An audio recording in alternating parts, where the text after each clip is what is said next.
Welcome to Matters Financial, Geopolitical from the Frontier. Trust you had a good weekend. I discovered I've got sunburn on the top of my head from my visit to Mount Kenya. The sun, of course, is very bright up there at high altitude. I didn't realize I'd sat for so long in the sun. Macro thoughts, the G20 misses its sputnik moment, but what this TWICBIT gives you is an idea of the balance sheet expansions that we've seen in the central banks across the world. Home thoughts, I return to David Bowie. I like this photograph of him. I think it's in a Japanese train. And he said, "I don't know where I'm going from here, but I promise it won't be boring." And then when you think about it, Adolf Hitler was the first pop star, he said. I like these photographs from History Kenya, some 1936 photos of vintage Nairobi. I congratulate Leonardo DiCaprio and got this photograph of him from The Great Gatsby. I'll quote my favorite paragraph. He smiled understandingly, much more than understandingly. It was one of those rare smiles with a quality of eternal reassurance in it that you may come across 4 or 5 times in life. It faced or seemed to face the whole eternal world for an instant, and then concentrated on you with an irresistible prejudice in your favor. It understood you just as far as you wanted to be understood, believed in you as you would like to believe in yourself, and assured you that it had precisely the impression of you that at your best you hoped to convey. President Mugabe and his wife Grace are seen in this photograph cutting his birthday cake. I'll also put up a photograph from a while back, much younger Mugabe.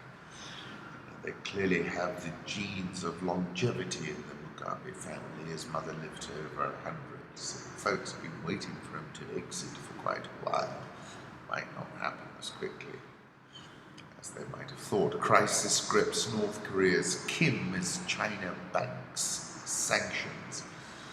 In response to the belligerent moves, thousands of US and South Korean troops are mobilizing for their annual combined military exercises with the stated aim of not only repelling a future attack, but also decapitating the North's top command chain in the early stages of a war. At the UN Security Council in New York, China, so far the North's economic lifeline and only diplomatic backer, is changing course and appears ready to back tough US-sponsored sanctions, imposing a global economic and military blockade. This is the gravest crisis facing North Korea's young dictator Kim Jong-un, who turned 33 or 34 in January. The North doesn't say since he took power upon the death of his father in December 2011. While Kim taps such fear-mongering to get away with his nuclear gambits, South Korea is determined to put an end to it. Seoul is not responding to Kim's threat to nuclear firebomb the South. On the contrary, it has shuttered all the factories running inside the North Korean city of Kwaesong, pulling out businessmen and effectively ending the only project designed to help the North Korean economy. Now, the last surviving channel of hard currency worth over $100 million annually in wages alone has been shut down. Beijing has reportedly agreed on a number of robust sanctions, including ending aircraft fuel supplies and imports of anthracite coal from North Korea, which alone is worth over $1.2 billion annually. Coupled with a dollar embargo from Seoul, removing revenues on this scale could gravely hurt North Korea. China's agreement to back such broad sanctions comes after a desperate attempt to keep a US anti-missile defense system from deploying in South Korea, not far from its borders.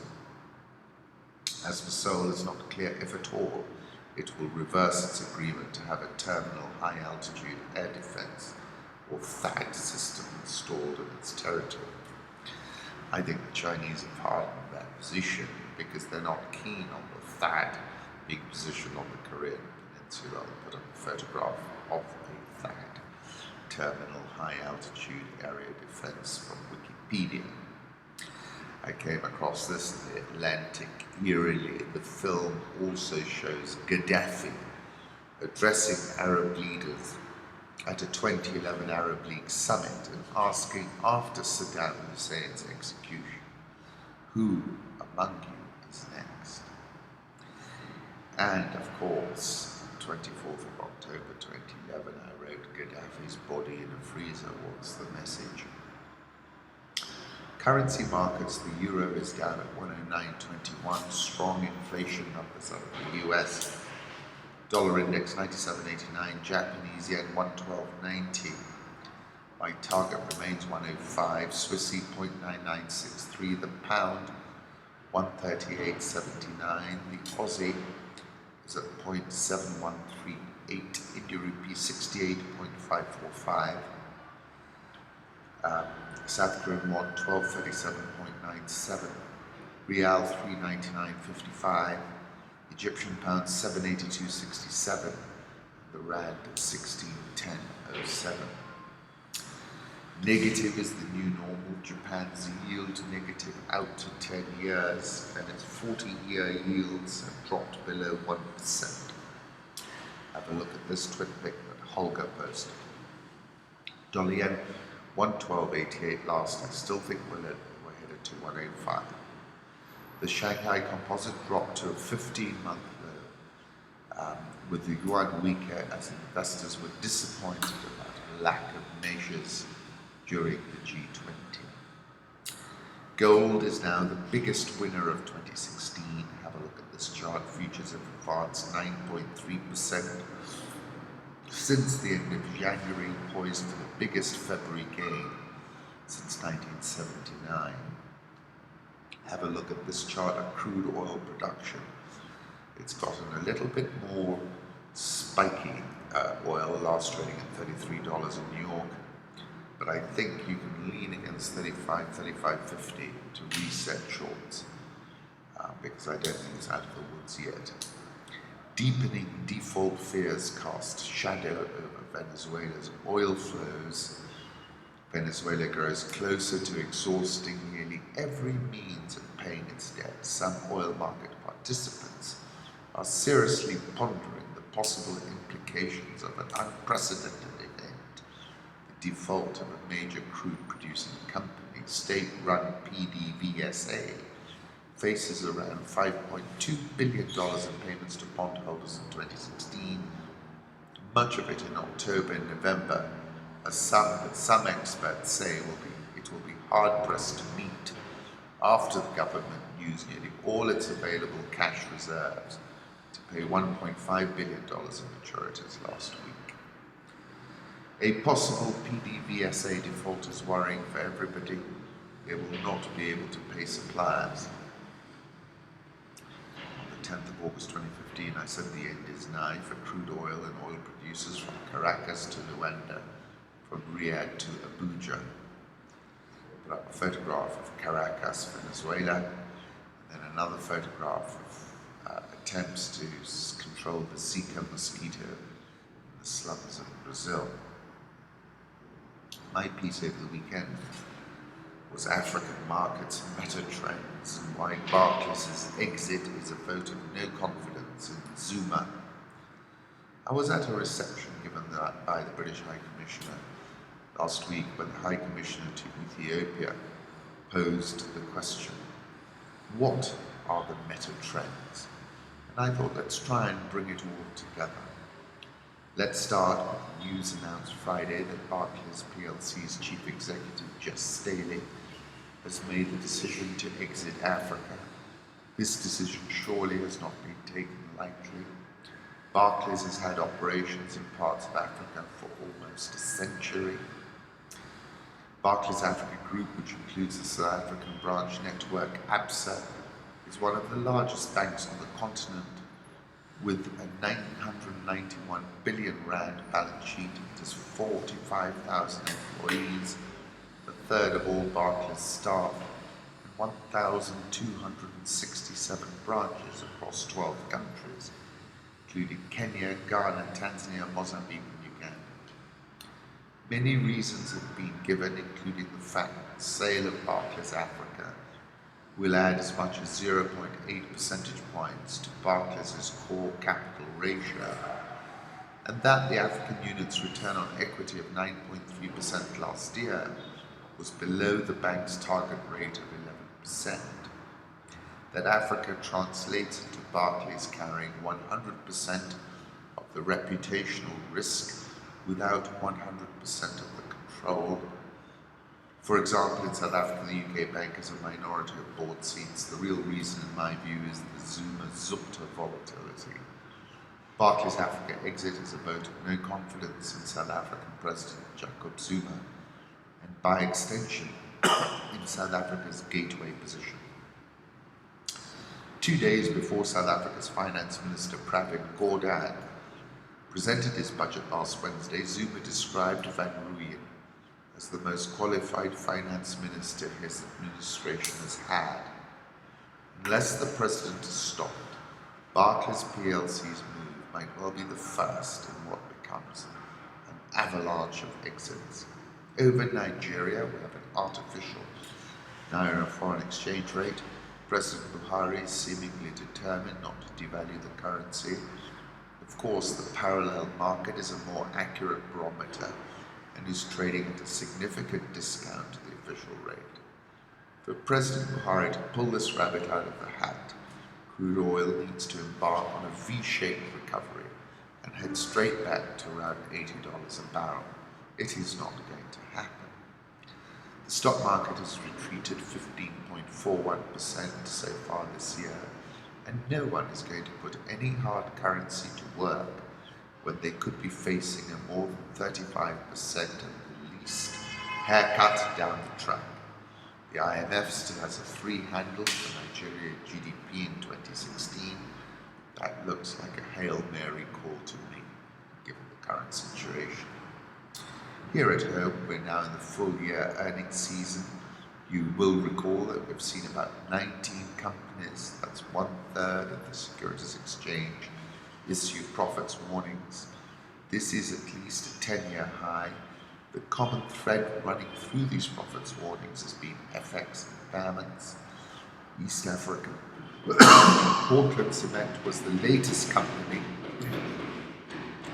They have a yen-denominated loan, and the yen is soaring, and I expect it to go higher.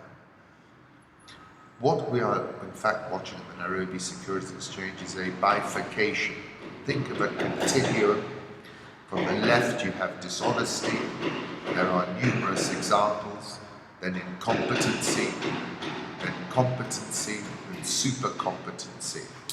As an investor, you have to be investing on the right-hand side of that continuum. The Nairobi All Share has shed 3.07% year to date, but that is veiling the continuum. BAT, notwithstanding its challenges, which have caught up a number of reputations, served up a 16.95% full-year profit after tax acceleration. Safaricom remains a money-printing machine, and we know it has tip-top leadership. KCB is a similar story. EABL's results confirm they are no slouch. EABL repositioned very effectively. Kengen, on a trading PE which carries a 1 handle, looks interesting and an anomaly. Shares in Barclays Africa slid as much as 6.8%, the biggest decline since Jan 11, before they started to recover something. Turkey's Erdogan is to embark on a major trip to Africa.